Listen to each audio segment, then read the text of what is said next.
तो दोस्तों, आज हम एक बहुत महत्वपूर्ण विषय पर चर्चा करेंगे कि कैसे हम माँ लक्ष्मी का अनवरत व स्थिर वास अपने जीवन में जो है सुनिश्चित कर सकते हैं।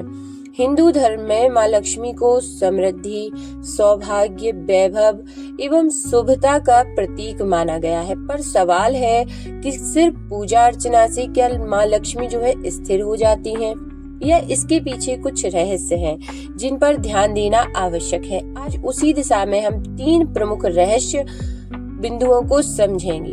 तो सबसे पहला जो है कि माँ लक्ष्मी सिर्फ बाह्य पूजाओं से या मंत्र जप से स्थिर नहीं होती, बल्कि भौतिक कर्म, नैतिक आचरण एवं श्रद्धा भाव से जो है उनका वास जो है सुनिश्चित होता है। शास्त्र में बताया गया है कि माँ लक्ष्मी का वास वहीं होता है जहाँ धर्म, सत्य, संयम, सत्कर्म होते हैं। उदाहरण के लिए कहा गया है कि लक्ष्मी केवल धन संपत्ति नहीं है, बल्कि जो है आंतरिक संपत्ति भी है।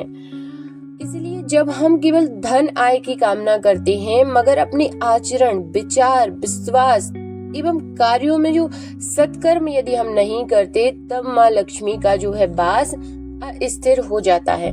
यानी कि आपको ऐसा लग रहा होगा कि कोई जो है नया नया पैसे वाला बन गया है, लेकिन यदि उसने अपने कार्यों में सत्कर्म नहीं रखे और एक सच्चा श्रद्धा भाव नहीं रखा, तो आप सोचिए, हो सकता है ये कि कुछ शुभ प्रारब्ध हो जिनके फल स्वरूप माँ लक्ष्मी उसके जीवन में आई, लेकिन उसके जो अभी के जो कर्म है ना, जो सत्कर्म वो नहीं कर रहा, उनके कारण ही उसके जीवन में माँ लक्ष्मी की स्थिरता जो है हो जाएगी। उदाहरण के लिए, यदि कोई व्यक्ति ईमानदारी से कार्य करता है, दूसरों की मदद करता है, अपने कर्तव्यों में निष्ठा रखता है, तो माँ लक्ष्मी उसकी ओर आकर्षित होती हैं। इसलिए सुझाव है कि पूजा के साथ साथ अपने कर्म व्यवहार पर भी ध्यान दें। यह पहला मूलभूत रहस्य है और ये यदि आपने ऐसा कर लिया तो आपकी पीढ़ियों तक माँ लक्ष्मी का जो है स्थिर वास रहेगा। दूसरा रहस्य है धन संपत्ति यानी लक्ष्मी प्राप्ति के बाद उसे आत्मिक, सामाजिक और पारिवारिक रूप से उपयोग करना। अर्थात जो आता है उसे सिर्फ जमा ना करें, बल्कि सच्चे उद्देश्य से लगाएं।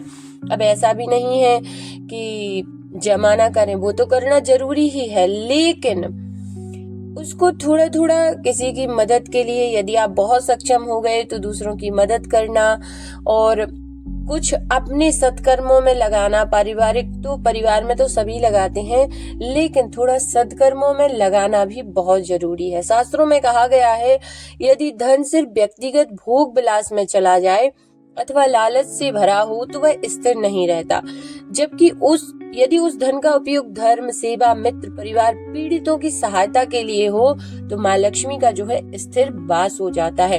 अब ऐसा नहीं है कि सारा लुटाना है, लेकिन कुछ जो जितना आप में क्षमता है, जितना आप कर सकते हैं उतना अवश्य करें। उदाहरण स्वरूप, यदि आप कमाते हैं पर उसमें से कुछ हिस्सा किसी धर्म कार्य, सेवा कार्य, माता पिता की देखभाल या बच्चों की शिक्षा में लगाते हैं, तो आप स्थिर लक्ष्मी का मार्ग बना रहे हैं। इसके पीछे एक मानसिक दृष्टिकोण है। यह ना समझे कि बस धन आया लक्ष्मी आई, बल्कि समझे कि धन आया, जिम्मेदारी आई और उस जिम्मेदारी को पूरा करने से माँ लक्ष्मी जो है बनी रहेंगी। उन्हें खुशी होगी कि आपके अंदर की जो भावना है वह सच्ची है। तीसरा रहस्य नित्य आराधना और स्मृति भाव। जी हाँ दोस्तों, आपको नियमित पूजा अर्चना, मंत्र उच्चारण और माँ लक्ष्मी का स्मरण, पर सिर्फ स्मरण नहीं, सच्चे मन से जो है आपके श्रद्धा भाव से आपको जो है उनका ध्यान करना है। उदाहरण के लिए, आपको मंत्र जाप करना है। यदि आप श्री मंत्र का जाप करते हैं, ये तो श्री मंत्र तो ऐसा है कि यदि आप सुनते भी हैं तो उसके भी आपको अनगिनत लाभ होते हैं। आप श्री सूक्तम का पाठ करते हैं, आप विष्णु सहस्त्र नाम करते हैं, आप उनके प्रति श्रद्धा से जुड़िए। ऐसा नहीं है कि मुझे धन चाहिए, मुझे आवश्यकता है, मैं जुड़ूंगा। या जुड़ूंगी नहीं। एक सच्ची भावना रखिए, फिर आप देखिए कैसे आपके जीवन में जो है चमत्कार होने शुरू हो जाते हैं। तो आज हमने समझे वो 3 मुख्य रहे, सच्चा भाव एवं कर्मयोग, धन का सदुपयोग एवं अक्षय भाव, नित्य आराधना एवं स्मृति। यदि हम इन तीनों पर ईमानदारी से चलें तो ना सिर्फ लक्ष्मी देवी हमारे जीवन में आएंगी बल्कि स्थिर रूप से बनी रहेंगी। याद रखें, लक्ष्मी प्राप्ति का अर्थ सिर्फ भौतिक वैभव नहीं है बल्कि आत्मिक शांति, सामाजिक संतुलन। ये काम आप कीजिए, फिर देखिए कैसे आपके जीवन में जो है धन की वर्षा होती है और माँ लक्ष्मी आप पर जो है प्रसन्न होती हैं और आपको नई नई अपॉर्चुनिटी जो है मिलनी शुरू हो जाती हैं। लेकिन आपकी भावना जो है सच्ची होनी चाहिए और ये ऐसा ना माने कि ये सारी बातें सिर्फ कहने की है, सुनने की है, मुझे मेहनत करनी पड़ेगी, ऐसा कुछ नहीं है। यदि आप कुछ करते हैं तो आप मैनिफेस्ट करते हैं तो पता नहीं भगवान आपके रास्ते कहाँ से खोलेंगे, ये आपको पता नहीं है।